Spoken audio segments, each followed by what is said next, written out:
એટલે પહેલું ચિત્ર બનશે રામના પિતા. રામ નીચેની પેઢીમાં, એના ઉપરના પેઢીમાં પિતા આવશે. પિતાના પિતાજી એટલે કે પિતા છે એના પણ પિતાજી આવશે હવે, એટલે કે દાદા આવશે. એના ઉપર આવ્યા બીજી પેઢીમાં. પિતાજીની બહેન, પિતાજીની બહેન છે, ઉંમરમાં નાની પણ હોઈ શકે છે, ઉંમરમાં મોટી પણ હોઈ શકે છે, જોડિયા પણ હોઈ શકે છે, સમાન ઉંમર પણ હોઈ શકે છે, પણ છતાં પેઢી એક જ કહેવાય. પિતાજીની બહેન એ સમાન પેઢીમાં આવે એટલે સમાન રીતે આગળ વધશે. સમાન રીતે આગળ વધારીએ એટલે અહીં આવશે બહેન, પિતાજીની પેઢીમાં જ. નંબર 3, બહેનના પુત્ર એટલે કે બહેનનો જે પુત્ર છે એ એના કરતાં બહેનનો દીકરો ગણાય એટલે એની નીચેની પેઢીમાં આવે. એટલે કે બહેનનો પુત્ર એ ચોથા ક્રમે નીચેની પેઢીમાં આવશે. પુત્રના એકમાત્ર મામા, બહુ સરસ મજાનું વાક્ય છે. હવે પુત્ર છે એના મામા એટલે શું? તો કે એના મમ્મીના ભાઈ. હવે મમ્મીના એકથી વધારે પણ ભાઈ હોઈ શકે છે, પણ આમાં આપેલું છે કે એકમાત્ર મામા એટલે કે એની મમ્મીનો એક જ ભાઈ છે. તો અહીંયા ચિત્ર ઉપરથી આપણને સ્પષ્ટ થાય છે કે ત્રીજા નંબરનો જે એરો દેખાડેલો છે, પિતાજી અને બહેન, એ બંને ભાઈ બહેન છે. એ બે જો ભાઈ બહેન હોય તો આ પુત્ર જે ચોથા નંબરના એરામાં છે એ પુત્રના મામા થાય. જે ત્રીજા નંબરના એરામાં પિતાજી છે ને એ એના એકમાત્ર મામા કહેવાય. એટલે એના એકમાત્ર મામા, પાંચમો સંબંધ અહીં બનશે. એના એકમાત્ર મામા છે. હજી અહીંયા પૂર્ણ નથી થતું. એકમાત્ર મામાની સૌથી મોટી દીકરી એટલે કે આ જે પિતાજી લખેલા જ ને એની દીકરી. હવે એની દીકરી કઈ પેઢીમાં આવે? તો કે બીજા નંબરમાં પિતા અને પિતાજી લખેલું છે એમાં પિતાની પેઢીમાં પિતાજીની દીકરી આવે. એટલે અહીં હવે જે છઠ્ઠો ક્રમ બનશે એની અંદર આ પિતાજીની દીકરી એ પિતાના સમાન પેઢીમાં દર્શાવવામાં આવશે. હવે અહીં ચિત્ર પૂરું થાય છે, પણ પ્રશ્ન ઊભો છે. તો તે ફોટામાંની વ્યક્તિનો રામ સાથેનો સંબંધ શું થાય? હવે ફોટામાંની વ્યક્તિ કોણ છે ખરેખર? તો કે ફોટામાંની વ્યક્તિ છે દીકરી. દીકરી ફોટામાંની વ્યક્તિ છે અને રામ છે એ નીચે એક નંબરમાં દેખાઈ રહ્યો છે. વિદ્યાર્થી મિત્રો, વિચાર કરો કે ફોટામાંની વ્યક્તિ એટલે કે દીકરી એ રામની શું થતી હશે? શું બહેન લાગે છે? તો કે ના, પેઢી ફરી ગઈ એટલે બહેનનો પ્રશ્ન નથી. પુત્રી લાગે છે? તો કે ના, કારણ કે એનાથી ઉપરની પેઢીમાં છે એટલે પુત્રી તો હોય જ ન શકે. પિતા લાગે છે? તો કે ના, કારણ કે સ્ત્રી પાત્ર છે, એ દીકરી છે એટલે અહીં એ પિતા ન હોઈ શકે. તો કે શું છે? ફૈબા. કેવી રીતે ફૈબા થાય? જો રામના પિતાની બહેન છે એ દીકરી એટલે રામની ફૈબા થશે. એટલે અહીં જે પ્રશ્ન પૂછેલો છે એનો સાચો જવાબ આવશે ડ એટલે કે ફૈબા. વિદ્યાર્થી મિત્રો, જોઈ રહ્યા જ ને આપ સૌને મજા આવી રહી જ કે નહીં? કે કેવા સરસ મજાના પ્રશ્નો અને કેવી સરસ મજાની સમજૂતી અને કેવા મજાના સંબંધો અને એનો પરિવાર વૃક્ષ કેવી રીતે બનાવી શકાય છે. વિદ્યાર્થી મિત્રો, અહીં પરિવાર વૃક્ષ બનાવતા સમયે ફરીથી ને આપ સૌને કહી દઉં કે શરૂઆત પહેલાં સંબંધથી જ કરવાની, પછી એ સંબંધ સાથે બીજો સંબંધ જોડતા જવાનો. અને જ્યારે બીજો સંબંધ જોડીએ ત્યારે એ સંબંધ જો ઉપરની પેઢીમાં આવતો હોય તો ઉપર એરો દોરવાનો, ઉપર લઈ જવાનો.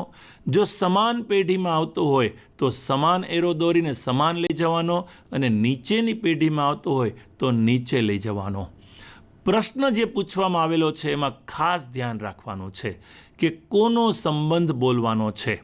ફૈબાનો બોલવાનો હતો તો ફૈબા બોલવા, અને ભત્રીજાનો બોલવો એમ પૂછ્યો હોત છેલ્લા પ્રશ્નની અંદર કે રામ શું થાય છે એ દીકરીનો અથવા એ તસવીરવાળાનો, તો રામ ભત્રીજો થાય છે, જવાબ એમ આવત.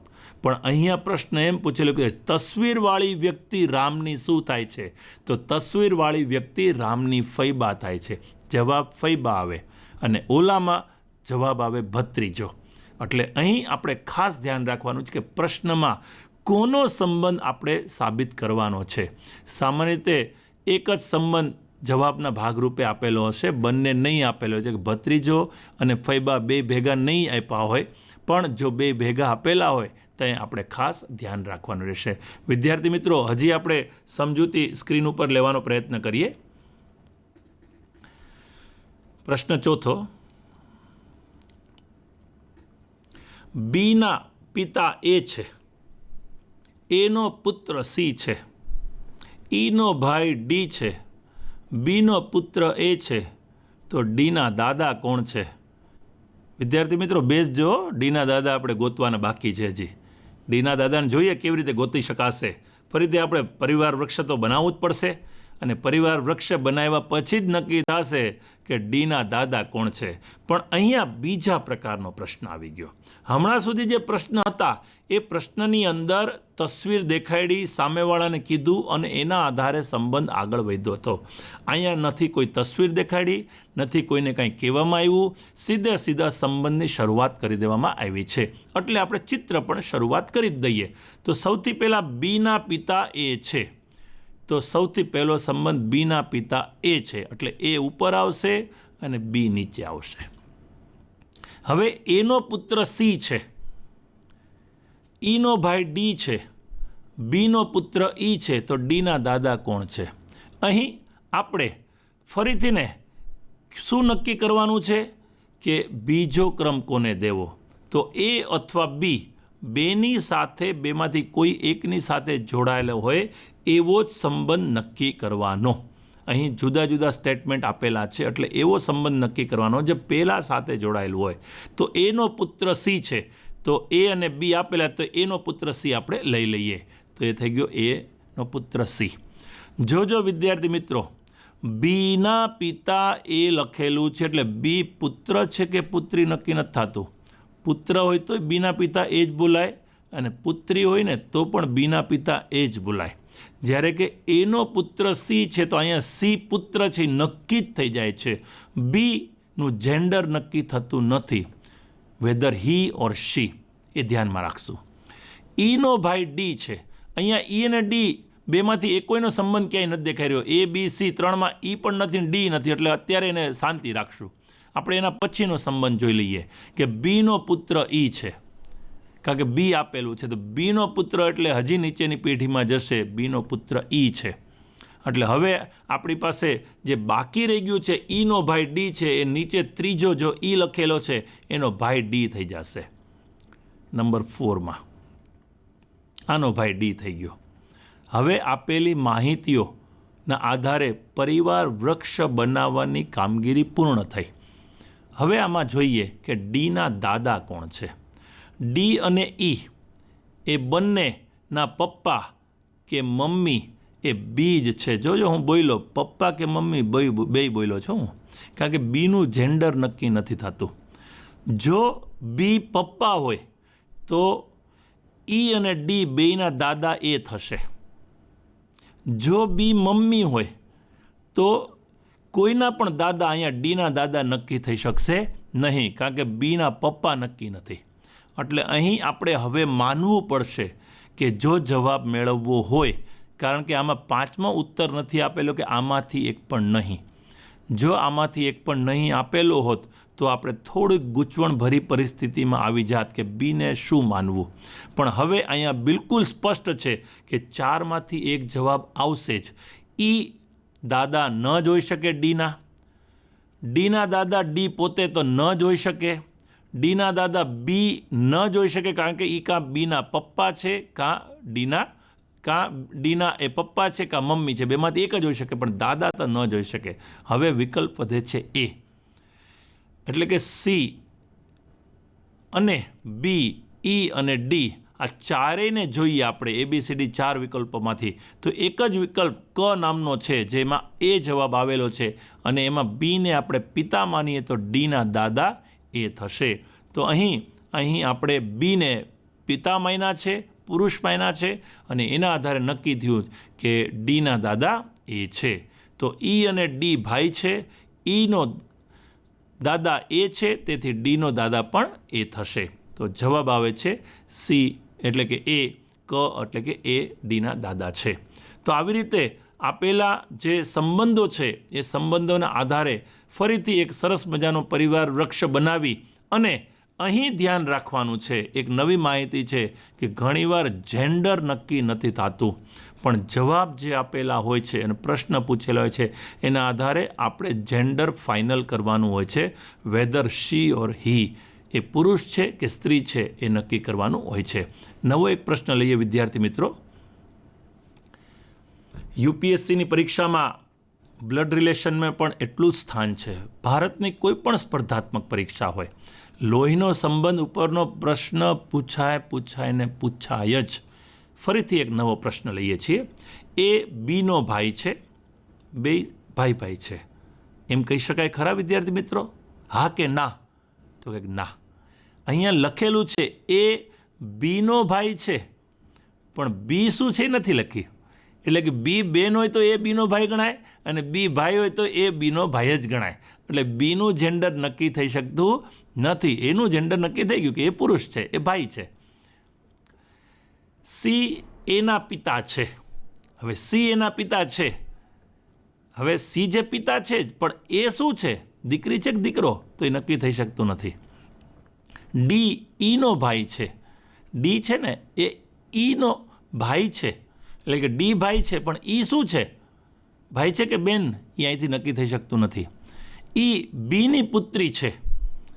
અહીં નક્કી થઈ જાય છે કે ઈ પુત્રી છે, બીની પુત્રી છે, પણ બી શું છે, પુરુષ છે કે સ્ત્રી છે, એ નક્કી નથી થઈ શકતું. તો ડીનો કાકા કોણ છે? અહીં ડીના કાકા નક્કી કરવાના છે. એટલે અહીં થોડીક વધારે આંટીઘૂંટી આવશે. જોઈએ આપણે જવાબ, પરિવાર વૃક્ષ બનાવવાનો પ્રયત્ન કરીએ. સૌથી પહેલાં આપણે નંબર 1થી સ્ટાર્ટ કરીએ.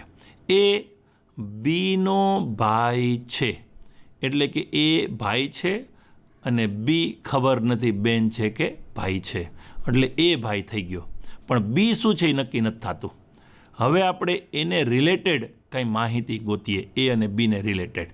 તો એ અને બીને રિલેટેડ બીજી માહિતી છે કે સી એના પિતા છે. હવે એ છે એના પિતા સી છે, એટલે અહીંયા ઉપર આવી ગયા પિતા. એટલે આ એ ભાઈ છે, એના પિતા સી છે, એટલે બીના પિતા પણ શું થઈ જશે? સી થઈ જશે. બી ભાઈ હોય તો પણ પિતા એ સી થશે, અને બહેન હોય ને તો પણ પિતા તો સી જ થશે, કારણ કે બી એ છે એ બીનો ભાઈ છે. હવે આપણે ત્રીજું જે વાક્ય લેશું એ ઈ બીની પુત્રી છે. હવે ઈ છે ને એ બીની પુત્રી છે, એટલે ઈ નક્કી થઈ ગયું પુત્રી છે, પણ બી હજી નક્કી નથી થતું. એ છોકરો હોય તો એની પુત્રી ગણાય અને છોકરી હોય તો એની પુત્રી જ ગણાય. સ્ત્રી હોય તો પુત્રી ગણાય અને પુરુષ હોય તો પુત્રી ગણાય. એટલે બીનું જેન્ડર હજી સુધી નક્કી નથી થતું કે બી શું છે, ભાઈ છે કે બેન છે. ડી ઈનો ભાઈ છે, એટલે ઈ અને ડી આ નક્કી થઈ ગયા. હવે પ્રશ્ન જોઈએ આપણે કે ડીનો કાકા કોણ છે. હવે ડીનો કાકા કોણ છે? જો ડીનો કાકા એટલે ડીના પપ્પાનો ભાઈ, એ ડીનો કાકા કહેવાય. હવે ડીના પપ્પા કયો કે મમ્મી કયો, શું છે એ નથી ખબર. એ બી છે અને બીનો એક જ ભાઈ દેખાઈ રહ્યો છે, એ છે. એટલે એ ભાઈ છે, કાંઈ કાકા બનશે કાંઈ મામા બનશે, બેમાંથી એક જ બની શકે જો ભાઈ છે તો. જો બી બહેન છે તો એ મામા છે, જો બી ભાઈ છે તો એ કાકા છે, બીજો આપણી પાસે કોઈ વિકલ્પ નથી. એટલે હવે અહીંયા ડીના કાકા નક્કી કરવા હોય તો બીને આપણે ભાઈ બનાવવો પડે, અને બીનો ભાઈ એ છે એટલે એ ડીનો કાકા થશે. અને એ ડીનો કાકા થાય એટલે જવાબ છે અમાં સી, બમાં બી, કમાં એ અને ડમાં ઈ. એટલે જવાબ થઈ જશે ઈ અને ડી ભાઈ બહેન છે, ઈનો કાકા એ છે, તેથી ડીનો કાકા પણ એ થશે. તો જવાબ ક એ થશે. તો વિદ્યાર્થી મિત્રો જોયું ને, આની અંદર પણ જેન્ડર એ નક્કી કરવું મહત્વનું છે. નેક્સ્ટ પ્રશ્ન લઈએ આપણે. એ બીને જણાવ્યું કે સી તેના પિતાજીનો ભત્રીજો છે, ડી એના કાકાનો દીકરો ભાઈ છે, ઈના પિતાનો દીકરો એ છે, પરંતુ ઈ એનો ભાઈ નથી, તો ઈ એ સાથે કેવી રીતે સંબંધિત છે? ઘણી બધી આંટીઘૂંટીઓ સાથેનો આ પ્રશ્ન જ્યારે જોઈએ છે ત્યારે દેખાય છે. પણ વિદ્યાર્થી મિત્રો, જ્યારે આપણે પરિવાર વૃક્ષ બનાવતા જઈએ ને, તો એક પછી એક બધી આંટી ઉકેલાતી જાય અને છેલ્લે આપણને જવાબ ચોક્કસ મળી જાય છે. અહીં પણ આપણને જવાબ 100% મળશે જ. કેવી રીતે મળશે, કયા સ્ટેપમાં આગળ વધવું જોઈએ, સ્ક્રીન ઉપર આપણે જોઈએ. તો સૌથી પહેલાં તેના પિતાજીનો ભત્રીજો, સી તેના પિતાજીનો ભત્રીજો છે. કોના પિતાજીનો? તો એ બીને જણાવ્યું કે સી તેના પિતાજીનો ભત્રીજો છે, એટલે કે એના પિતાજી. તેના પિતાજી એટલે એના પિતાજી, એટલે સૌથી પહેલો સંબંધ થશે તેના પિતાજી એટલે એના પિતાજી. પછી સી તેના પિતાજીનો ભત્રીજો છે, એટલે કે પિતાનો ભત્રીજો સી છે. ભલે સગો ભાઈ નથી, પણ પેઢી તો સમાન એ સાથે જ આવશે, એટલે બીજો સંબંધ આવશે સીનો, પિતાનો ભત્રીજો. એ અને સીની પેઢી સમાન, સગા ભાઈ નહીં પણ પેઢી સમાન. પછી શું? તો ડી એના કાકાનો દીકરો ભાઈ છે. ડી એના કાકાનો દીકરો ભાઈ છે, એટલે અહીંયા આપણે ફરીથીને બનાવીએ છીએ કે એના કાકા એટલે એના જે પિતા છે એની સમાન પેઢીમાં એને મૂક્યા, અને એનો દીકરો એટલે ડી જે એના કાકાનો દીકરો ભાઈ કહેવાય છે. પછી હવે સંબંધ આગળ વધારીએ તો ઈના પિતાનો દીકરો એ છે. ઈના પિતાનો દીકરો એ છે, તો ઈના પિતાનો દીકરો એ છે. જોજો બહુ ધ્યાનથી ને. હવે એ દીકરો કોનો છે? તો પિતાનો. તો ઈના પિતાનો દીકરો એ છે, એટલે અહીંયા ઈ અને એના પિતા સમાન ગણાય. ઈના પિતાનો દીકરો એ છે, પણ અહીંયા ઈ છે એ ભાઈ છે કે બહેન છે નક્કી નથી થતું. એ છે એ દીકરો છે એ નક્કી થઈ ગયું. હવે પહેલાં નક્કી નહોતું થતું, પણ હવે નક્કી થઈ ગયું કે એ પિતાનો દીકરો એ છે, એટલે એ છે એ દીકરો થઈ ગયો. પણ ઈ શું છે એ નક્કી નથી થતું, એ ભાઈ છે કે બહેન છે. પરંતુ ઈ એનો ભાઈ નથી, તો ઈ એ સાથે કેવી રીતે સંબંધિત છે? હવે જુઓ, ઈ અને એ બે કાં ભાઈ બહેન હશે કાં ભાઈ ભાઈ હશે. એ નક્કી થઈ ગયું કે ભાઈ જ છે, પરંતુ એ એનો ભાઈ નથી, એટલે એ છે એ એનો ભાઈ નથી થતો. તો શું થતો હશે વિદ્યાર્થી મિત્રો? તો કે એ બહેન થતો હોય, એટલે એ એનો ભાઈ નથી, તો એ બહેન થાય છે. 4 વિકલ્પ છે. અ માતા, તો એ એની માતા પણ નથી થતી. બ પુત્ર, તો એ એનો પુત્ર પણ નથી થતો. સી પિતા, એટલે ક પિતા.